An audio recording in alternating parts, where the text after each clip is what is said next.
¿Cuántas veces has escuchado frases que suenan bíblicas, pero te dejan con culpa o confusión? Frases como, si no diezmas, estás robando a Dios, o si tienes dudas, es porque no tienes fe. Suenan poderosas, pero ¿son realmente lo que dice la Biblia? Hoy desmentiremos 7 frases que parecen bíblicas, pero no lo son. Veremos cómo se han usado para manipular y qué nos enseña realmente la palabra de Dios. Y la última frase, la más común y peligrosa, te abrirá los ojos. Si esto ya te intriga, dale me gusta y compártelo para ayudar a otros a descubrir la verdad. Ahora comencemos con la primera frase. El dinero es la raíz de todos los males. Imagina una conversación alrededor de una mesa. Alguien menciona que está a punto de recibir un ascenso en su trabajo, pero la reacción de otro es inmediata y llena de juicio. Ten cuidado. Recuerda que el dinero es la raíz de todos los males. No vaya a ser que pierdas tu fe por amor a las cosas materiales. Es probable que hayas escuchado esta frase más de una vez en tu vida. Quizá incluso la hayas repetido, convencido de que viene directamente de la Biblia. Pero, ¿sabías que este versículo está incompleto? Y lo que es peor, al citarlo así, se pierde por completo el verdadero mensaje que Dios quiso darnos. La Biblia sí habla del dinero en 1 de Timoteo 6:10, pero lo que realmente dice es, el amor al dinero es raíz de todos los males. ¿Notas la diferencia? No es el dinero en sí el problema, sino el lugar que ocupa en nuestro corazón. La avaricia, la codicia, ese afán desmedido por tener más a cualquier costo, es lo que la Escritura nos advierte como peligroso. Sin embargo, esta frase manipulada ha sido usada para hacer sentir culpa a quienes trabajan duro, a quienes buscan prosperar o mejorar su situación económica. Se nos hace creer que tener recursos es algo pecaminoso, cuando la Biblia en realidad enseña todo lo contrario. Dios nos llama a ser buenos administradores, a honrarlo con lo que tenemos. Proverbios 3:9-10 dice, honra al Señor con tus bienes y con las primicias de todos tus frutos. Entonces tus graneros se llenarán con abundancia y tus lagares rebosarán de mosto. Esto no es una condena al dinero, sino una invitación a usarlo para el bien. El verdadero problema surge cuando el dinero se convierte en un ídolo, cuando buscamos seguridad, poder o felicidad únicamente en lo material, desplazamos a Dios de nuestras vidas. Lucas 16:10 lo deja claro. El que es fiel en lo muy poco, también en lo mucho es fiel. Y el que en lo muy poco es injusto, también en lo mucho es injusto. El dinero, como cualquier herramienta, puede usarse para construir o para destruir. No es malo en sí mismo, pero depende de cómo lo manejamos y qué lugar ocupa en nuestras prioridades. Piensa en esto. ¿Cómo sería tu relación con el dinero si dejaras de verlo como un fin y comenzaras a verlo como un medio para bendecir a otros, para cumplir propósitos más grandes, para honrar a Dios? La clave está en el equilibrio, en reconocer que todo lo que tenemos proviene de Él y que nuestra verdadera riqueza no está en lo que poseemos, sino en quién nos sostiene. Así que la próxima vez que escuches que el dinero es la raíz de todos los males, recuerda que la verdadera raíz del problema es el corazón humano, cuando se deja llevar por el amor desmedido a lo material. Revisa tus prioridades, ajusta tu perspectiva y usa lo que tienes como un reflejo de gratitud hacia Dios. Porque cuando administramos con sabiduría, no solo honramos a Dios, sino que también multiplicamos las bendiciones que podemos compartir con los demás. Y eso, más que cualquier riqueza, es lo que realmente da sentido a nuestra vida. Segunda frase. Si tienes dudas, es porque no tienes fe. ¿Alguna vez has sentido una sombra de duda sobre algo relacionado con tu fe? Tal vez te preguntaste por qué ciertas oraciones no han sido respondidas o por qué estás atravesando un momento difícil a pesar de buscar a Dios con sinceridad. En esos momentos de vulnerabilidad es posible que alguien haya dicho: si tienes dudas es porque no tienes fe. Dios no responde a los que dudan. Es una frase que suena a reproche, a juicio, como si la duda automáticamente descalificara tu relación con Dios. Y lo peor, parece bíblica. Pero, ¿es realmente lo que enseña la palabra? Esta idea se relaciona con pasajes como Mateo 21:21, donde Jesús dice: si tuvierais fe y no dudaréis, no solo haríais esto de la higuera, sino que si a este monte dijereis: quítate y échate en el mar, será hecho. A simple vista, podría parecer que Jesús está condenando toda duda, pero ese no es el mensaje completo. Jesús aquí enfatiza el poder de la fe verdadera, no una condena para quienes luchan en su camino espiritual. De hecho, la Biblia nos muestra que las dudas son una parte natural de la fe en crecimiento. Piensa en Tomás, el discípulo que no creyó en la resurrección hasta que pudo tocar las heridas de Jesús. Jesús no lo rechazó ni lo humilló por su incredulidad. En lugar de eso le dijo: mete tu dedo aquí y mira mis manos, y acerca tu mano y métela en mi costado, y no seas incrédulo, sino creyente. Juan 20:27. Jesús entendió su necesidad de pruebas y respondió con gracia.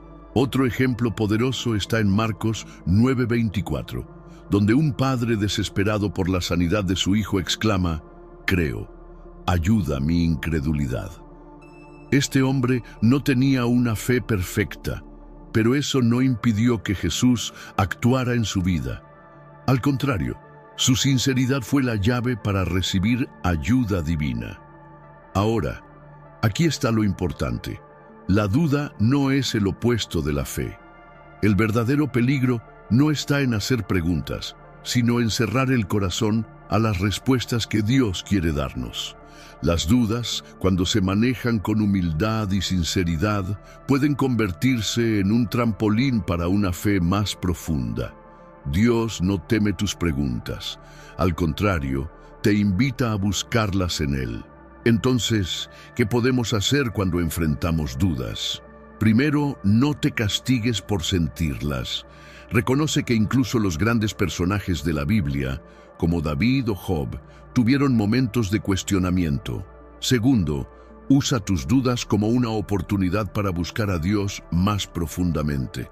Proverbios 3:5-6 dice: confía en el Señor con todo tu corazón y no te apoyes en tu propia prudencia. Reconócelo en todos tus caminos y Él enderezará tus sendas. Es una invitación a llevar nuestras incertidumbres a Dios y dejar que Él nos guíe. La próxima vez que alguien te diga que tus dudas son una señal de falta de fe, recuerda que Dios no mide tu amor por Él según lo perfecto que seas en creer, sino en tu disposición de buscarlo a pesar de las incertidumbres. Las preguntas no te separan de Dios. Son el camino hacia una relación más auténtica y profunda con Él. Tercera frase: Dios te bendecirá si das todo lo que tienes. ¿Alguna vez has escuchado esta frase en un contexto que te hizo dudar? Tal vez en una reunión alguien dijo: si quieres que Dios te bendiga, tienes que darle todo lo que tienes. Es una frase que suena casi heroica, cargada de espiritualidad, pero que a menudo es usada para presionar o manipular. ¿Realmente pide Dios que lo entregues todo para recibir algo a cambio? Esta idea suele fundamentarse en la historia de la viuda en Marcos 12:41-44, quien dio 2 pequeñas monedas, todo lo que tenía para vivir. Jesús, al ver su acción, la elogió diciendo que había dado más que todos los demás, porque los demás dieron de lo que les sobraba, pero ella lo dio todo. Esta escena es poderosa, pero debemos entenderla en su contexto. Jesús no estaba estableciendo una norma de que todos debemos entregar todo lo que poseemos para ser bendecidos. Más bien, resaltó la fe y el sacrificio de esta mujer como un ejemplo de devoción sincera. Lamentablemente, esta historia ha sido tergiversada para convencer a las personas de que su bendición está condicionada a cuánto dinero entregan, creando una imagen de Dios que se parece más a un comerciante que a un padre amoroso. Sin embargo, esto no es lo que enseña la Biblia.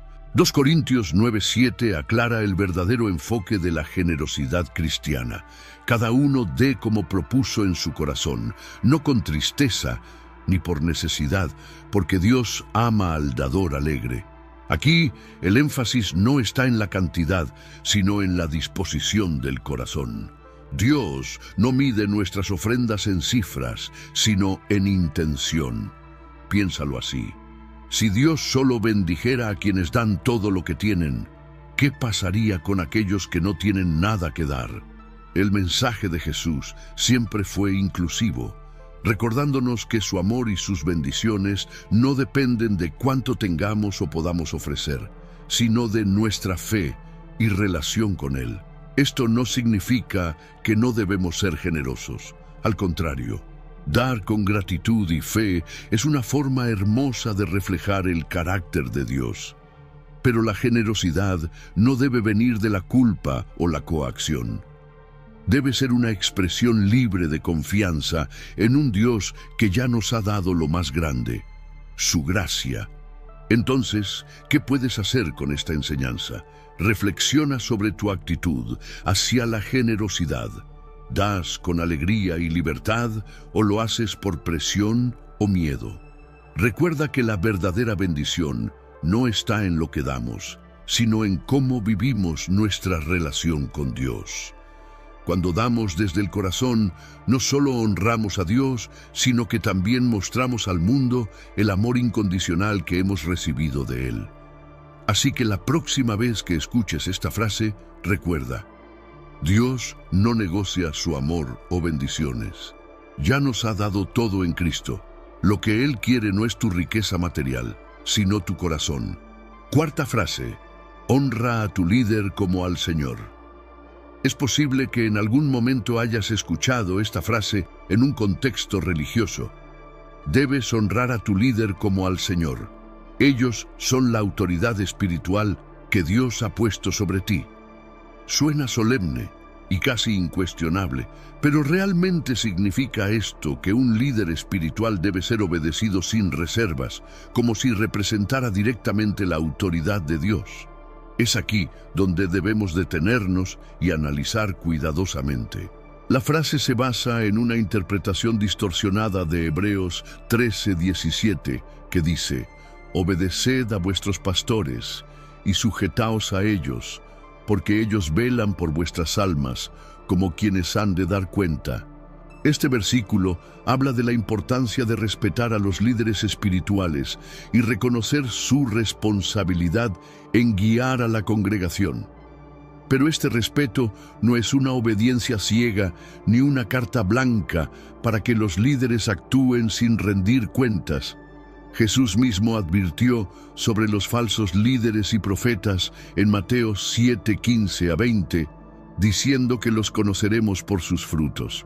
Esto significa que el liderazgo espiritual debe ser evaluado constantemente, no solo por las palabras de los líderes, sino por sus acciones y su carácter.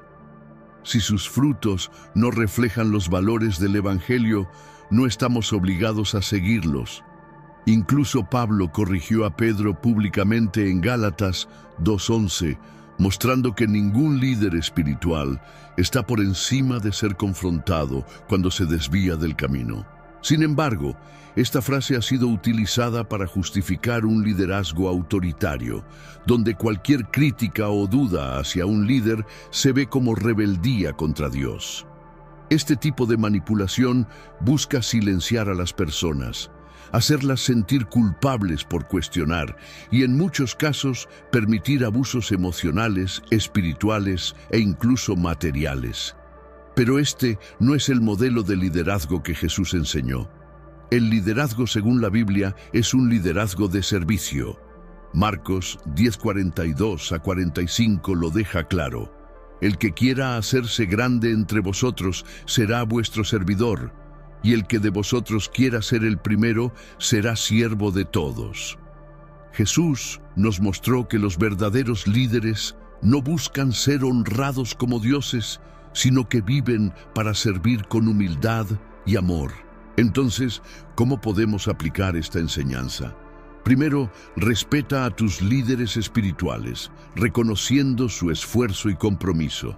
Pero recuerda que tu fidelidad siempre debe ser primero hacia Dios. Si notas conductas que contradicen las enseñanzas de Cristo, no te sientas culpable por hablar o buscar claridad. Tu discernimiento es una herramienta que Dios te ha dado para proteger tu fe. En resumen, honrar a un líder no significa idolatrarlo ni ignorar sus errores. Significa apoyar lo que es justo, pero también corregir con amor y firmeza cuando sea necesario. Porque al final del día, nuestra lealtad debe ser hacia el único perfecto, Dios mismo. Quinta frase: Dios te quiere siempre en silencio y sumiso. En algunos círculos religiosos, esta frase se ha convertido en una sentencia común. Dios te quiere en silencio y sumiso. Es tu deber aceptar lo que te toca y no cuestionar. Aunque parece piadosa, esta idea ha sido usada durante generaciones para justificar abusos emocionales, físicos y espirituales, especialmente hacia mujeres. Pero, ¿es esto realmente lo que Dios espera de sus hijos? La raíz de esta frase suele encontrarse en textos como 1 Pedro 3:1, donde se dice: «Asimismo vosotras, mujeres, estad sujetas a vuestros maridos». Sin embargo, al leer el contexto completo de la Escritura, queda claro que esta no es una licencia para exigir obediencia ciega ni para perpetuar el abuso. La sumisión mencionada aquí tiene como propósito fomentar relaciones basadas en el respeto mutuo y el amor, no en la opresión. El mensaje de la Biblia no es un llamado al silencio absoluto, sino a una vida guiada por la humildad y el amor. Efesios 5:21 lo explica mejor. Someteos unos a otros en el temor de Dios. La sumisión bíblica no es unilateral, sino mutua, y refleja el amor sacrificial que Cristo mostró por su iglesia. Cualquier uso de la Biblia que busque imponer control o manipulación, en lugar de promover el respeto y la dignidad, está completamente fuera de lugar. Jesús mismo dio un poderoso ejemplo de cómo valora a las personas, especialmente a las mujeres, en un tiempo en que eran ignoradas o marginadas. En el episodio de la mujer samaritana, Juan 4, Jesús no solo escucha su historia, sino que también le devuelve su dignidad, dándole voz y un propósito. Esto no es un mensaje de silencio, sino de restauración. Lamentablemente, esta frase se usa para hacer creer a las personas, principalmente a las mujeres, que deben aceptar cualquier trato por temor a ir en contra de Dios. Pero Dios no aprueba el abuso bajo ninguna circunstancia. Al contrario, nos llama a ser defensores de la justicia y el amor. Miqueas 6:8 dice: ¿Qué pide el Señor de ti? Solamente hacer justicia y amar misericordia y humillarte ante tu Dios. Esto incluye proteger nuestra dignidad y la de los demás. En la práctica, esto significa que tu valor como hijo o hija de Dios nunca depende de cuán sumiso o callado seas ante el maltrato. Si estás en una situación donde te hacen sentir que debes aceptar el abuso, busca ayuda y confía en que Dios no desea que vivas en opresión. Su deseo es que vivas en relaciones donde el amor, el respeto y la justicia sean la base. Dios no te pide silencio ante el abuso. Su voz es una voz de restauración, de amor y de dignidad. Y cuando eliges hablar, buscar justicia o defender a otros, estás reflejando el carácter de un Dios que nunca aprueba la opresión, sino que siempre lucha por la verdad y la libertad. Sexta frase: si no diezmas, estás robando a Dios. En muchas comunidades cristianas se escucha una frase que genera miedo e incluso culpa. Si no diezmas, estás robando a Dios. Esta afirmación, tomada de Malaquías 3:8-10, donde se pregunta: ¿robará el hombre a Dios? Pues vosotros me habéis robado. Suena contundente y parece incuestionable. Pero, ¿es correcto usar este pasaje como una amenaza para obligar a las personas a dar? Para entenderlo, debemos analizar el contexto y lo que realmente enseña la Biblia. En el Antiguo Testamento, el diezmo era una práctica establecida como parte de la ley mosaica. Se trataba de un acto de obediencia en el que el pueblo de Israel daba una décima parte de sus bienes para el sostenimiento del templo, los levitas y los necesitados.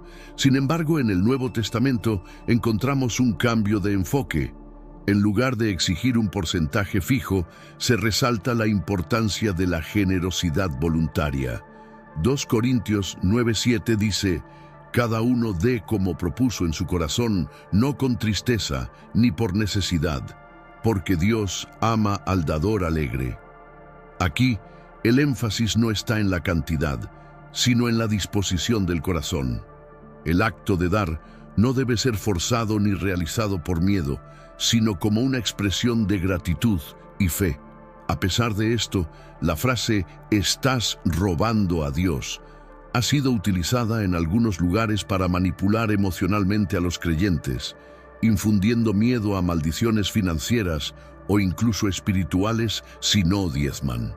Este tipo de presión contradice el espíritu de libertad que encontramos en el mensaje del Evangelio.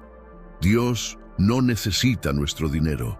Lo que Él busca es un corazón dispuesto. Es importante entender que el dinero o los bienes no son el fin último de nuestra relación con Dios. Lo que ofrezcamos debe ser una expresión de confianza en su provisión y de amor hacia su obra. Pero esa generosidad nunca debe venir de la culpa o la manipulación. Entonces, ¿cómo aplicar esta enseñanza en tu vida? Primero, reflexiona sobre tu actitud hacia el dar. Si lo haces con alegría y propósito, estás alineado con lo que enseña la Biblia. Si sientes que estás siendo coaccionado o presionado, detente y busca en oración la guía de Dios. Él valora más la intención de tu corazón que la cantidad que des. Recuerda, el acto de dar es una oportunidad para reflejar el amor y la provisión de Dios, no una carga que debas llevar con miedo. Dios no necesita de tu dinero, pero tú puedes usarlo para bendecir a otros y para mostrar al mundo quién es Él. La próxima vez que escuches esta frase usada como amenaza, recuerda: lo que agrada a Dios no es lo que das, sino cómo y por qué lo haces. Y séptima frase: si te opones a esto, estás desobedeciendo a Dios. ¿Alguna vez te han dicho esta frase para silenciarte o para obligarte a aceptar algo sin cuestionarlo? Si te opones a esto, estás desobedeciendo a Dios. Es una afirmación que puede sonar irrefutable, especialmente porque parece respaldada por la Biblia. Después de todo, Romanos 13:1 dice: «Sométase toda persona a las autoridades superiores, porque no hay autoridad sino de parte de Dios, y las que hay, por Dios han sido establecidas». Pero, ¿realmente este versículo implica que toda autoridad o decisión humana debe ser aceptada sin cuestionamientos? Para comprenderlo, debemos observar el contexto completo de las Escrituras. En Romanos 13, Pablo habla de la importancia de respetar el orden y las leyes, ya que la autoridad tiene un propósito en la sociedad: promover el bien y castigar el mal. Sin embargo, este principio no es absoluto. La Biblia también enseña que nuestra lealtad principal es hacia Dios, no hacia los hombres. Hechos 5:29 lo deja claro. es necesario obedecer a Dios antes que a los hombres. Esto significa que cuando una autoridad contradice los principios de Dios, tenemos el derecho y el deber de resistir. Sin embargo, esta frase ha sido usada para justificar decisiones humanas como si fueran equivalentes a la voluntad divina. Ha servido para silenciar a quienes cuestionan, para perpetuar sistemas injustos y para crear un ambiente de control absoluto en lugar de una comunidad basada en la verdad y el amor. Un ejemplo claro de resistencia en la Biblia es el de los 3 jóvenes hebreos, Sadrac, Mesac y Abednego, quienes desobedecieron al rey Nabucodonosor al negarse a adorar una estatua de oro, porque sabían que esa orden iba en contra de los mandamientos de Dios. Daniel 3, 16, 18. Su valentía demuestra que la verdadera obediencia a Dios no siempre significa someterse a las autoridades humanas, sino actuar con fe y convicción en defensa de la justicia. Entonces, ¿cómo podemos aplicar esta enseñanza en nuestra vida diaria? Primero, recuerda que toda autoridad humana es imperfecta y puede cometer errores. Evalúa siempre las decisiones y órdenes que recibas a la luz de la palabra de Dios. No tengas miedo de cuestionar o buscar claridad, especialmente si algo va en contra de los valores que Jesús nos enseñó. Tu lealtad debe ser siempre hacia Dios. Esto no significa desobedecer por capricho o por orgullo, sino actuar con sabiduría y discernimiento. Cuando resistimos aquello que contradice a Dios, estamos reflejando su carácter y mostrando al mundo que hay una autoridad mayor a la cual todos estamos llamados a responder. Así que la próxima vez que alguien use esta frase para intentar manipularte, recuerda que tu responsabilidad principal no es hacia los hombres, sino hacia el Señor. Y si tus acciones están fundamentadas en su palabra, puedes estar seguro de que estás caminando en obediencia a Él. Porque la verdadera lealtad no se trata de seguir ciegamente, sino de actuar con justicia, humildad y amor, incluso cuando sea difícil. Hoy hemos desmentido 7 frases que, aunque suenan bíblicas, han sido usadas para manipularnos. Desde "si tienes dudas, es porque no tienes fe", hasta "si te opones a esto, estás desobedeciendo a Dios", vimos cómo estas ideas distorsionan el verdadero mensaje de la palabra. La Biblia no necesita ser adornada ni tergiversada para ser poderosa. Su mensaje es claro. Dios nos llama a vivir en libertad, verdad y amor, no bajo el control o la manipulación de frases humanas. Si este video te ayudó a ver la verdad con más claridad, dale me gusta, compártelo y no olvides suscribirte al canal para más contenido que te acerque a lo que realmente enseña la Biblia. Recuerda, la palabra de Dios es una fuente de vida, no una herramienta de control. Conozcámosla y vivámosla tal como es. Nos vemos en el próximo video y que Dios te bendiga.